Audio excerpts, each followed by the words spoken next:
L'Algérie fait plier l'extrême droite française. Réconciliation ou manipulation?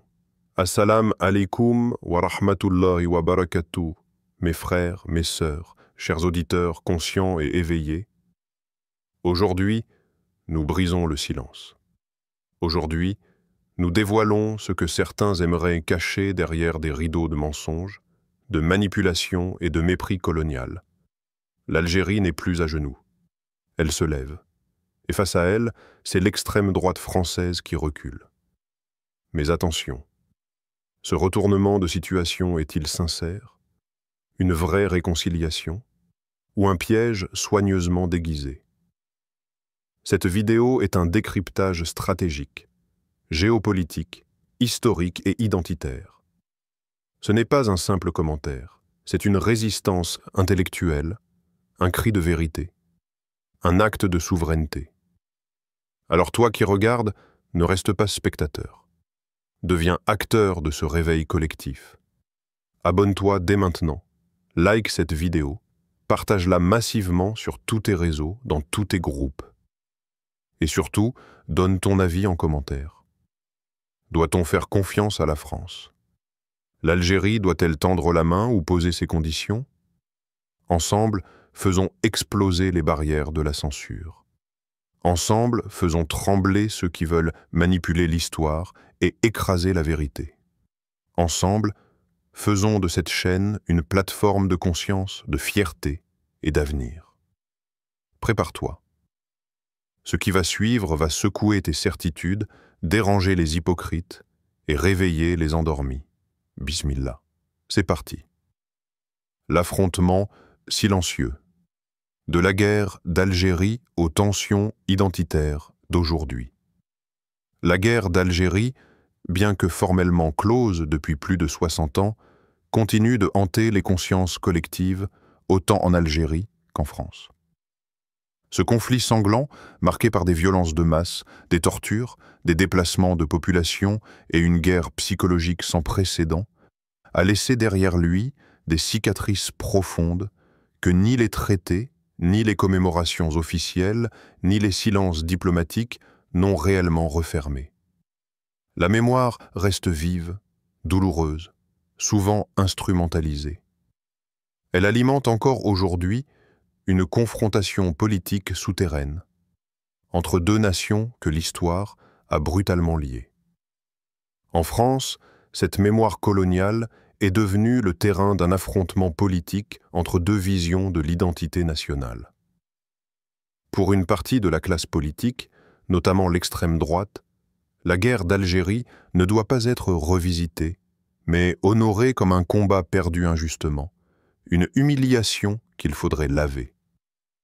Éric Zemmour, à titre d'exemple, n'a jamais caché sa nostalgie d'une Algérie française, ni sa volonté de réhabiliter la figure des militaires, des pieds noirs ou des partisans de l'Algérie française. Pour lui, comme pour Marine Le Pen ou d'autres figures de la droite radicale, l'histoire coloniale est un socle identitaire à préserver, voire à revendiquer. Cette obsession algérienne, au-delà du terrain mémoriel, s'incarne également dans la question migratoire. L'immigration algérienne, souvent la plus visible dans les banlieues françaises, est devenue le bouc émissaire idéal d'un discours qui oppose une France chrétienne, blanche, laïque, à une présence jugée étrangère, islamisée ou hostile. Dans l'esprit de cette frange politique, l'Algérie n'est plus seulement un pays étranger. Elle devient un symbole, celui d'un remplacement culturel, d'une France supposément trahie de l'intérieur par ceux qu'elle a jadis colonisés. Cette rhétorique s'est amplifiée à mesure que l'extrême droite progressait dans les urnes. La dénonciation du communautarisme, les appels à l'expulsion des binationaux jugés déloyaux, les attaques contre les signes musulmans dans l'espace public, sont autant de manifestations d'un mal plus profond, une guerre culturelle larvée qui se joue autant dans les discours que dans les politiques publiques. L'algérien, ou plus largement le franco-algérien, est ainsi essentialisé, transformé en symbole de la décadence française. La République, selon ses discours, serait menacée par l'ombre de l'Algérie, non plus par ses armes, mais par ses enfants, ses traditions, ses croyances. Mais ce rejet n'est pas nouveau. Il plonge ses racines dans les déchirures laissées par la guerre elle-même. Les harkis, abandonnés, les pieds noirs rapatriés dans l'humiliation, les anciens combattants algériens longtemps ignorés par l'État français, forment un paysage mémoriel éclaté où chaque camp nourrit ses rancœurs. L'extrême droite exploite cette fragmentation pour renforcer une vision du monde binaire. Eux contre nous, islam contre laïcité, mémoire contre oubli, Algérie contre France. Cette stratégie a permis à l'extrême droite de se repositionner au centre du débat identitaire. Elle ne se contente plus de parler d'économie ou d'immigration. Elle se veut gardienne d'une mémoire nationale purifiée de la repentance. La guerre d'Algérie dans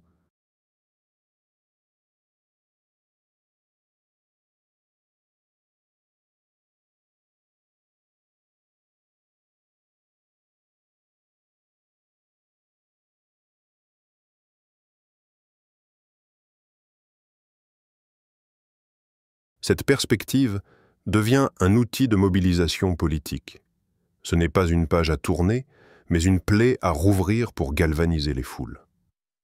Dans ce contexte, chaque tension diplomatique, chaque crise bilatérale entre Paris et Alger devient un carburant idéologique. Quand l'Algérie s'indigne d'un propos raciste tenu par un responsable politique français, l'extrême droite crie à l'ingérence. Quand Paris évoque la répression coloniale, elle dénonce une repentance qui affaiblit la France. Ce jeu à somme nulle profite à une seule chose: l'entretien d'une haine froide, persistante, utile électoralement. Pourtant, cette vision ignore une réalité plus complexe. L'Algérie et la France partagent bien plus que des souvenirs de guerre. Des millions de Franco-Algériens vivent entre ces deux mondes, porteurs d'une double culture, d'une double histoire. Leur quotidien est loin des fantasmes identitaires. Mais leur présence dérange, précisément parce qu'elle incarne une réconciliation possible que certains refusent à tout prix. Ainsi, sous les discours enflammés, les déclarations publiques et les polémiques médiatiques, se cache un affrontement plus sourd, plus dangereux, celui d'une guerre de la mémoire transformée en guerre identitaire. Ce n'est plus une bataille d'archives, mais une bataille de narration. Et dans cette bataille, l'extrême droite française a choisi sa cible. L'Algérie n'est plus seulement un pays du passé. Elle est devenue le miroir des peurs d'une France qui doute d'elle-même. Mais si la France regarde encore l'Algérie à travers le prisme de la colonisation, l'Algérie, elle, regarde aujourd'hui la France avec une nouvelle assurance. Et cette inversion de regard pourrait bien bouleverser l'équilibre des forces. Car ce qui était hier un affrontement silencieux pourrait devenir, demain, un basculement historique. La riposte inattendue d'Alger, diplomatie offensive et stratégie d'influence. Longtemps perçue comme prudente, parfois même timorée sur la scène diplomatique, l'Algérie a récemment opéré un virage décisif dans ses relations avec la France. Fini l'attitude réactive, fini les réponses molles aux provocations répétées de certains responsables français. Alger a changé de ton, d'attitude et de stratégie. Face aux attaques symboliques et aux discours menaçants de l'extrême droite française, l'Algérie n'a pas choisi le silence. Elle a riposté. Et sa réponse est non seulement ferme, mais structurée, audacieuse et calculée. Tout commence par des gestes forts, inattendus. L'expulsion de diplomates français a surpris Paris, pourtant habitué à traiter avec condescendance ses anciennes colonies. Officiellement motivée par des comportements jugés inamicaux, cette mesure cache en réalité un message clair. L'Algérie ne tolérera plus l'irrespect, même voilé. Dans la foulée, des accords bilatéraux sont gelés, des coopérations suspendues. Des domaines stratégiques comme l'éducation, la culture, l'immigration ou la défense sont directement impactés. Alger montre ainsi qu'elle ne considère plus la relation franco-algérienne comme une fatalité, mais comme un partenariat à revoir, voire à remettre à zéro. Plus spectaculaire encore, l'interdiction de séjour prononcée à l'encontre de certaines personnalités françaises. Qu'il s'agisse de figures politiques de l'extrême droite, de chroniqueurs connus pour leur position hostile envers les populations maghrébines, ou de responsables institutionnels soupçonnés d'ingérence, Alger a dressé une liste noire. Un acte rare dans les relations entre pays liés par l'histoire et les populations. Ce n'est plus une simple déclaration d'intention. C'est une humiliation symbolique infligée à ceux qui, en France, pensaient pouvoir parler de l'Algérie sans craindre de réaction. Dans ses prises de parole, le président Abdelmadjid Tebboune incarne cette ligne nouvelle, cette fierté retrouvée. Son discours n'est plus seulement réactif. Il est porteur d'une vision, celle d'une Algérie indépendante dans ses décisions, souveraine dans sa parole, alignée sur ses intérêts stratégiques. À plusieurs reprises, il a rappelé que l'Algérie ne voulait plus de relations déséquilibrées avec la France. Fini le temps des rappels à l'ordre, des ingérences masquées sous la coopération. À travers ses discours, c'est une mise en garde que Tebboune adresse à Paris. Respecter notre peuple ou assumer les conséquences. La diplomatie algérienne ne s'arrête pas aux canaux officiels. Elle s'appuie aussi sur une force bien plus souple et redoutable, l'influence culturelle, médiatique et communautaire. Ces dernières années, Alger a tissé des liens solides avec une partie de la diaspora algérienne en France. Si ces liens restent discrets, leur effet est bien réel. Des intellectuels, des artistes, des journalistes, des leaders associatifs, issus de la deuxième ou troisième génération, se font les porte-voix d'une autre voix algérienne. Plus engagée, plus connectée, plus politique qu'ils.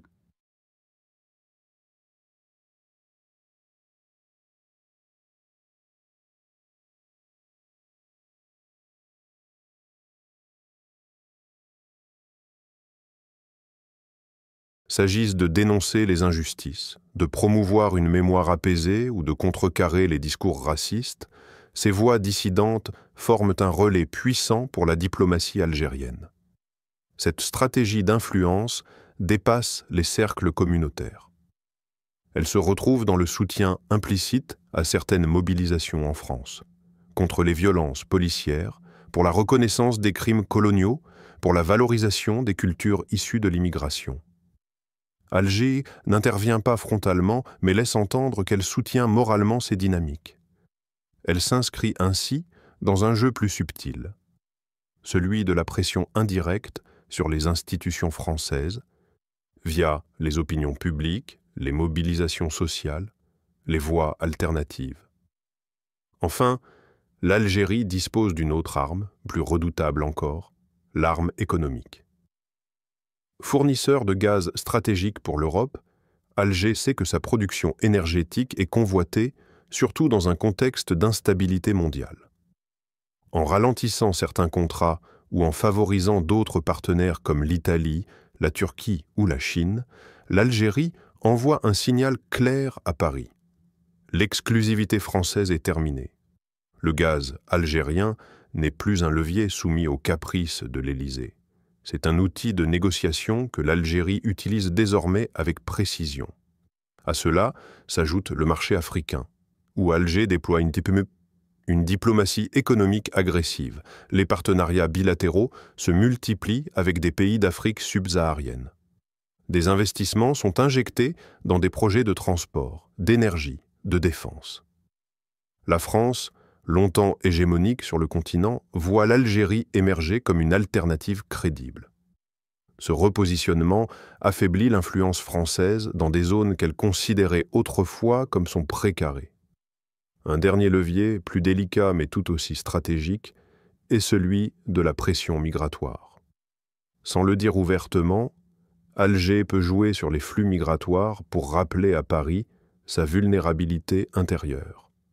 Le ralentissement des rapatriements, le durcissement des contrôles, ou au contraire leur relâchement, sont des outils silencieux mais efficaces pour peser sur les choix politiques français. Au fond, cette nouvelle posture algérienne marque une rupture. L'époque où Alger se contentait de protester est révolue. Désormais, elle agit, anticipe, frappe quand il le faut. Et sa capacité à conjuguer diplomatie officielle, influence souple et puissance économique donne à sa stratégie une profondeur inédite. La France, habituée à dicter les termes de la relation, se retrouve à devoir composer avec un partenaire qui n'a plus peur, plus honte, plus de dettes historiques à solder. L'Algérie veut tourner la page de la dépendance symbolique et inscrire sa politique étrangère dans le réel, le rapport de force, la dignité retrouvée.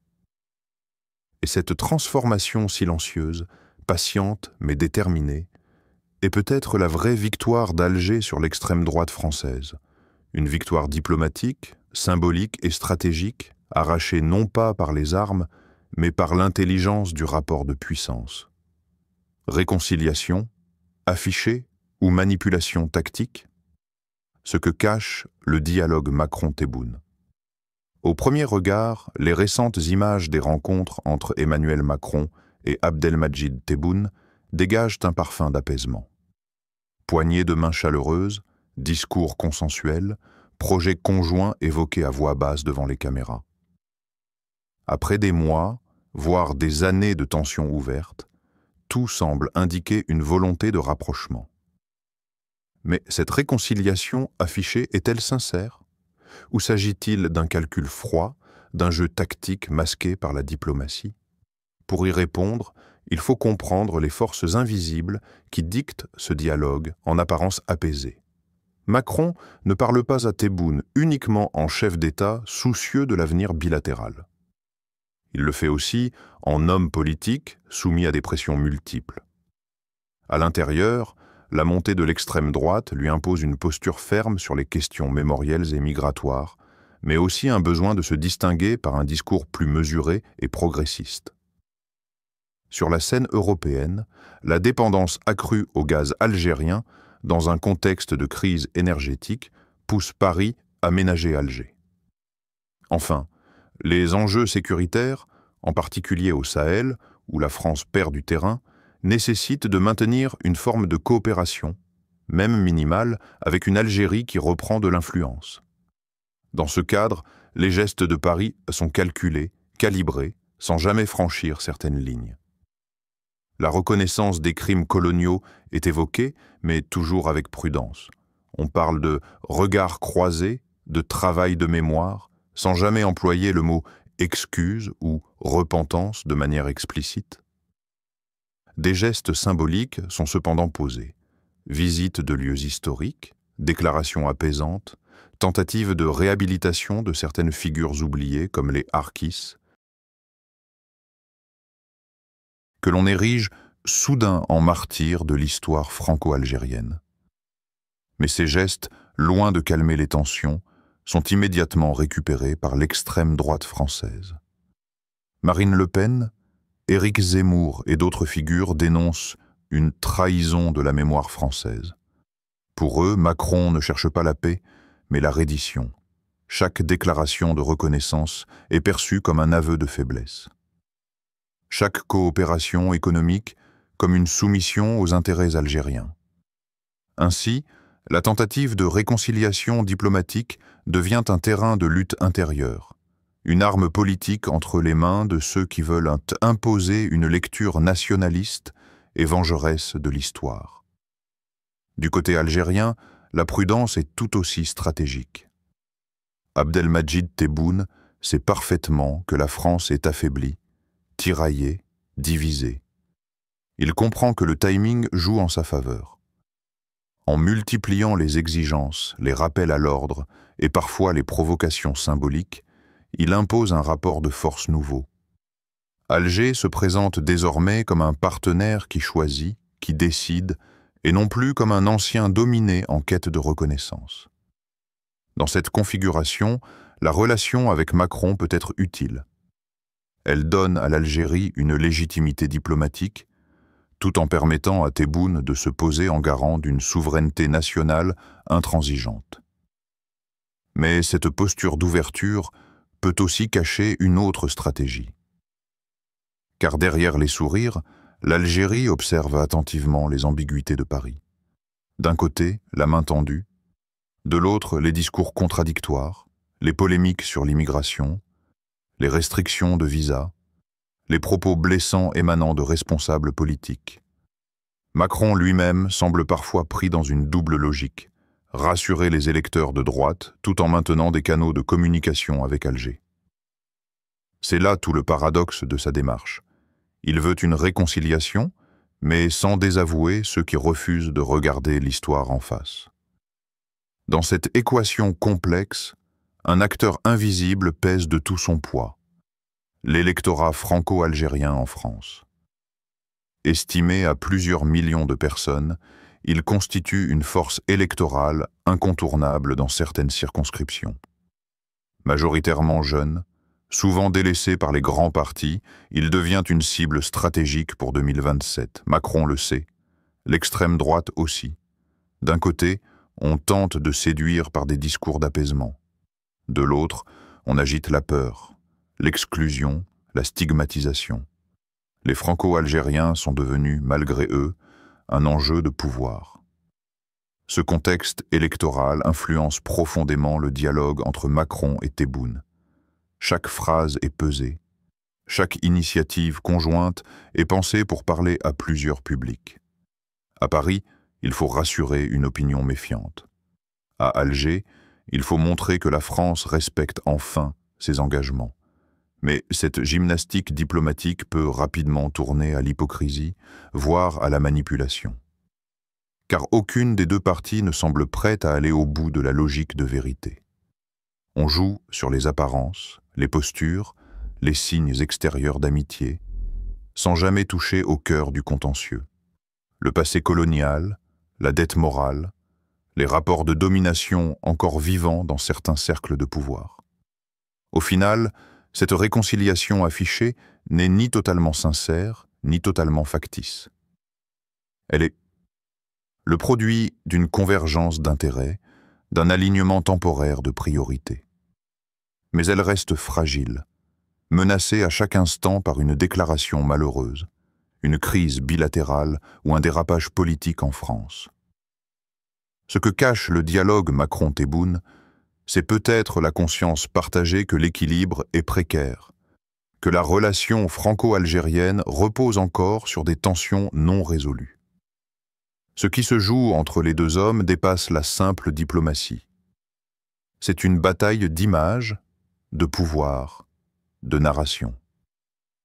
Une bataille où chaque mot pèse, chaque silence parle, et où la moindre erreur peut faire basculer le fragile édifice d'un rapprochement en réalité plus politique que fraternel, le basculement mondial, vers un nouvel équilibre franco-africain mené par Alger. Une dynamique géopolitique majeure est en train de se dessiner sous les yeux du monde, et elle pourrait bien rebattre les cartes du rapport entre la France et le continent africain. Ce mouvement n'a rien de théorique. Il se matérialise chaque jour un peu plus à travers des ruptures d'alliance, des repositionnements diplomatiques, des choix stratégiques décisifs. L'un des acteurs centraux de ce basculement est l'Algérie. Longtemps restée dans l'ombre, méfiante vis-à-vis de toute influence extérieure, elle se dresse aujourd'hui comme un pôle d'équilibre alternatif, en rupture avec l'ordre hérité de la France-Afrique. Ce basculement n'est pas seulement régional, il est mondial. Et dans ce bouleversement, la France risque de perdre bien plus qu'une influence, son statut même de puissance dans l'espace. C'est africain. Depuis les indépendances, la France a imposé à l'Afrique un système de dépendance politique, économique, monétaire et militaire. Mais cette logique de domination, maintes fois dénoncée, semble avoir atteint sa limite. Les populations africaines rejettent de plus en plus ouvertement ce qu'elles perçoivent comme une tutelle déguisée. Des manifestations anti-françaises éclatent au Mali, au Burkina Faso, au Niger. Les élites politiques se tournent vers d'autres partenaires. Dans ce climat de rejet, l'Algérie émerge non pas comme un simple spectateur, mais comme un possible leader régional. Elle n'a jamais fait partie de la France-Afrique et c'est précisément ce qui renforce aujourd'hui sa légitimité. Sur le plan militaire, Alger a développé au fil des années une coopération silencieuse mais efficace avec plusieurs puissances globales. La Russie, allié historique, fournit des équipements sophistiqués, partage du renseignement et organise des manœuvres conjointes. La Chine, elle, finance des infrastructures militaires et technologiques, tout en assurant une présence discrète mais constante dans les ports et les bases stratégiques du pays. La Turquie, quant à elle, multiplie les accords de défense et renforce une alliance idéologique fondée sur la solidarité musulmane et le rejet des ingérences occidentales. Ensemble, ces trois partenaires participent à la constitution d'un nouveau bloc afro-eurasiatique, dans lequel l'Algérie joue un rôle pivot. Cette montée en puissance n'est pas que militaire. Elle est également économique et diplomatique. L'Algérie investit dans des corridors commerciaux reliant la Méditerranée au Sahel, propose des partenariats sans conditions politiques et devient un modèle pour de nombreux pays africains en quête de souveraineté. À travers l'Union africaine, elle pousse pour une redéfinition des alliances, loin des tutelles néocoloniales. Elle multiplie les sommets bilatéraux, initie des coopérations sud-sud et se positionne comme un acteur de médiation dans plusieurs conflits régionaux. Le message est clair. L'Algérie ne veut plus simplement être consultée, elle veut décider. Pour la France, cette recomposition est un cauchemar stratégique.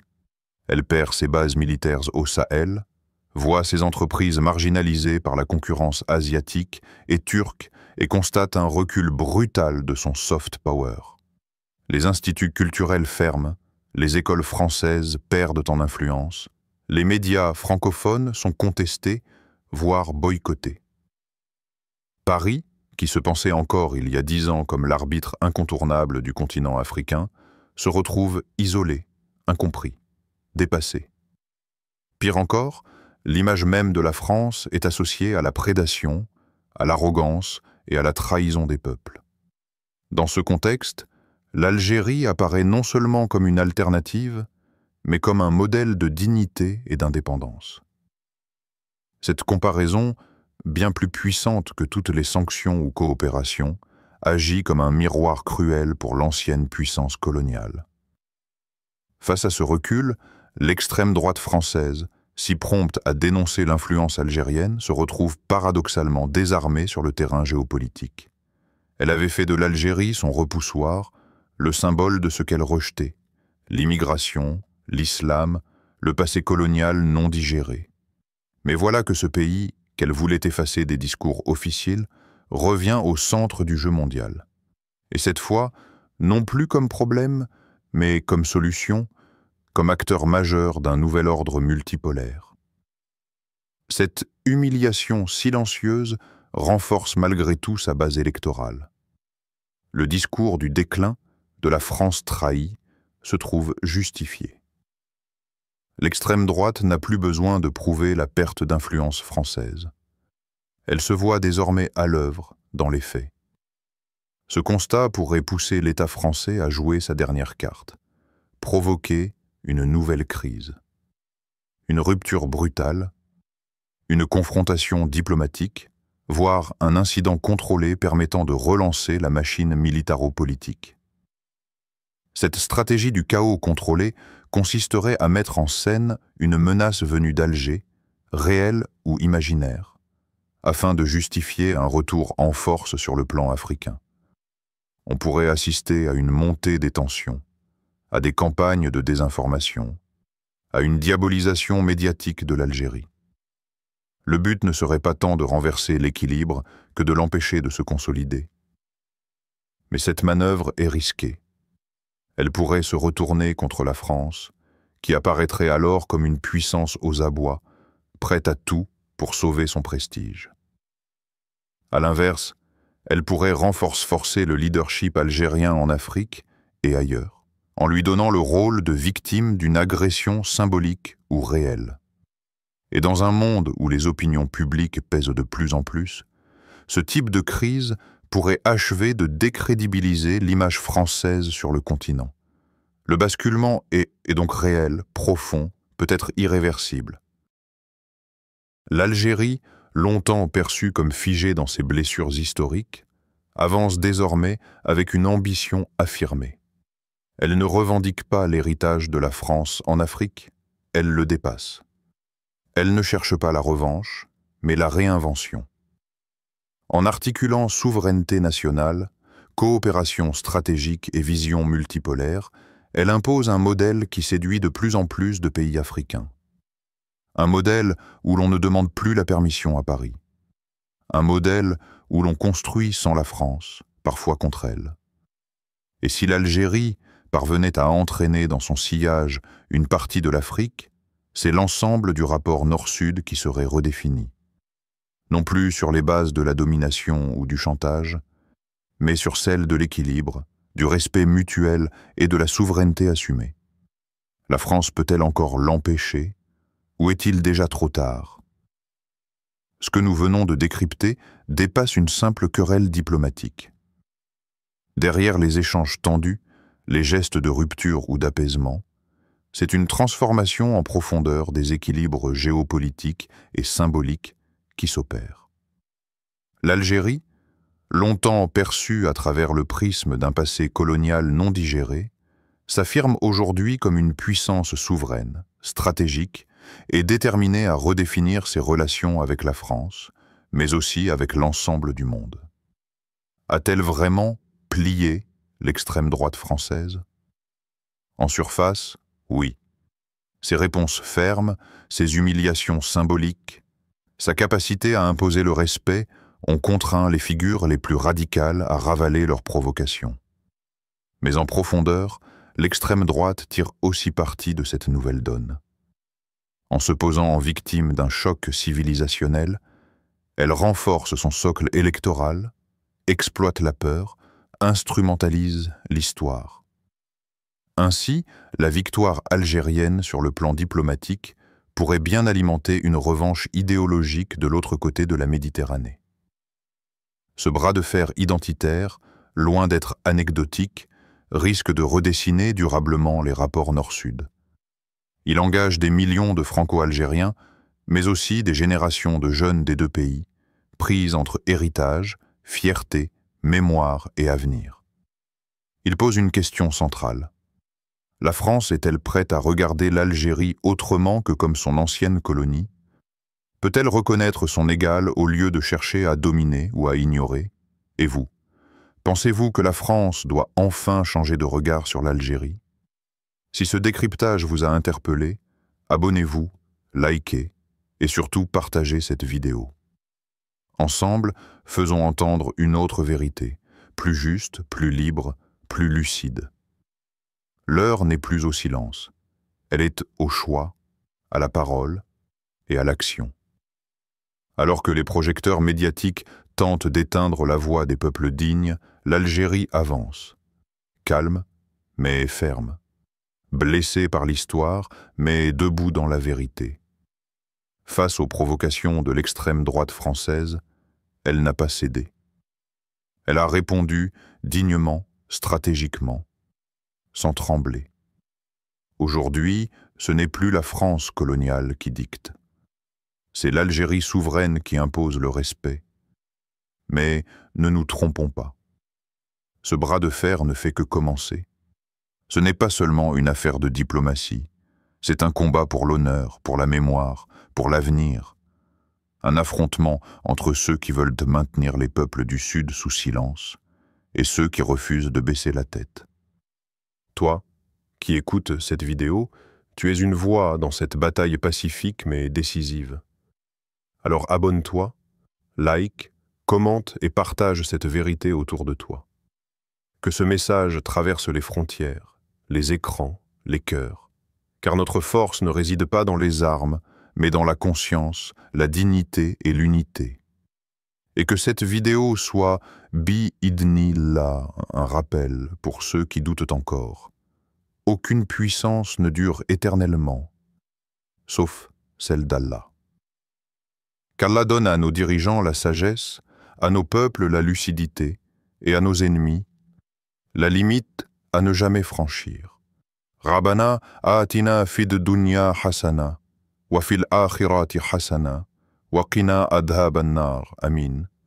Wassalam alaykum wa rahmatullahi wa barakatuh.